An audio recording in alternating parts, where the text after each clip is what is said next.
गोरे गोरे गाल जैसे फुलवा गुलाब के,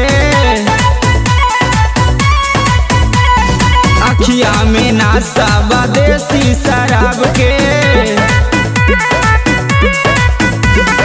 गोरे गोरे गाल जैसे फुलवा गुलाब के, अखिया में नासा देसी शराब के। जब से देखनी ना हटे निगाह बाबूजी, जब से देखनी ना हटे निगाह बाबूजी, अपना बहन से करा दा बियाह बाबूजी, अपना बहन से करा दा बियाह